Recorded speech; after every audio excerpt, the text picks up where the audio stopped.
New York के court ने गौतम अडानी जो इंडिया के टाइकून है, बिजनेस टाइकून, उनके खिलाफ फ्रॉड और ब्राइबरी के आरोप लगाए हैं और ये आरोप लगाया गया है कि भारत में $265 मिलियन का घूस दिया गया था सबसे बड़ा सोलर प्लांट का कॉन्ट्रैक्ट लेने के लिए।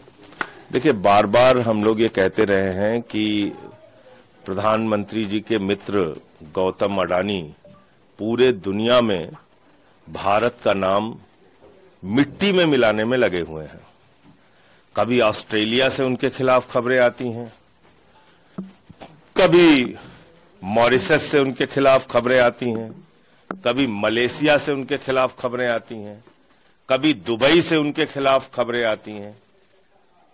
पूरे दुनिया में अडानी ग्रुप ने भारत का नाम मिट्टी में मिलाने में अपनी भूमिका निभाई है और इसमें मुझे अफसोस के साथ कहना पड़ रहा है कि भारतीय जनता पार्टी और देश की सरकार आदरणीय नरेंद्र मोदी जी, पूरा देश तो उनके नाम नीलाम कर ही रहे हैं, बाहर भी जाते हैं तो उन्हीं के लिए धंधा दिलाने के बारे में सोचते हैं, उनकी चिंता उसी के बारे में होती है।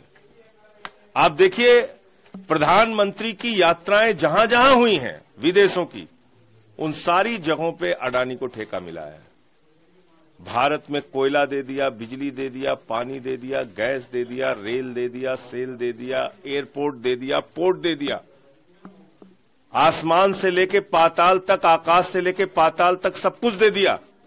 और ये जो मामला आया है सामने, जिसमें वहां की एक कमीशन ने ये पाया है कि लगभग $265 मिलियन की रिश्वत अडानी ने खिलाई है अमेरिका के अंदर कॉन्ट्रैक्ट पाने के लिए, ठेका पाने के लिए, बहुत ही गंभीर मामला है।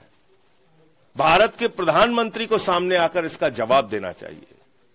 सेबी का मामला खुलता है अडानी के खिलाफ, प्रधानमंत्री चुप रहते हैं। हिंडनबर्ग का मामला खुलता है, प्रधानमंत्री चुप रहते हैं। और अब तो उनके बहुत ही प्यारे दोस्त ट्रंप की सरकार है अमेरिका में, उस सरकार में भी अडानी के खिलाफ यह मामला सामने आया है। प्रधानमंत्री को सामने आके बताना चाहिए। आपने एक ऐसी कंपनी को प्रमोट किया, एक ऐसी कंपनी को बढ़ावा दिया जो पूरी दुनिया में भारत का नाम मिट्टी में मिला रहा है। तो मैं समझता हूं कि अडानी के खिलाफ जितने भी मामले अब तक के पेंडिंग हैं, सबकी जांच सुप्रीम कोर्ट की मॉनिटरिंग में एक जांच एजेंसी के द्वारा कराई जानी चाहिए और जो भी भ्रष्टाचार उन्होंने कर रखा है देश के अंदर और देश के बाहर, उसका सच देश के सामने आना चाहिए और उनके खिलाफ कार्रवाई होनी चाहिए। इस पे जेपीसी या पार्लियामेंट की भी किसी कमेटी की आप लोग मांग करने वाले हैं? अब वो हम लोग विपक्ष के लोग, जब अभी पार्लियामेंट शुरू हो रहा है, उस पर बैठक करके आगे की रणनीति तय करेंगे। लेकिन ये जरूर है कि अब ये साबित हो गया कि प्रधानमंत्री इंडिया के लिए नहीं, अडानी के लिए काम करते हैं, देश में हो या देश के बाहर हो। सर, आज ये बैठक आम आदमी पार्टी की कहा जा रहा है कि टिकट पहली सूची आ जा सकती है। आज अभी चर्चा विचार विमर्श होगा और उसके बाद जो फैसला होगा आपको बताया जाएगा। क्या आप लोग उस पर क्या मतलब रणनीति रहेगी टिकट वितरण को लेकर? क्योंकि बहुत सारे लोग की पार्टी, देखिए, आज की पॉलिटिकल अफेयर्स कमेटी में जो भी चर्चा होगी उसकी आधिकारिक सूचना मीटिंग खत्म होने के बाद आप लोगों को दी जाएगी। मीटिंग की बातें पहले से ही सार्वजनिक करना वो ठीक नहीं। अगर आप ये वीडियो YouTube पर देख रहे हैं तो हमारे चैनल को सब्सक्राइब कर बेल आइकन दबाएं और Facebook पर देख रहे हैं तो हमारे पेज को लाइक करें। 8 मिलियन+ सब्सक्राइबर, आपके इस भरोसे के लिए बहुत धन्यवाद।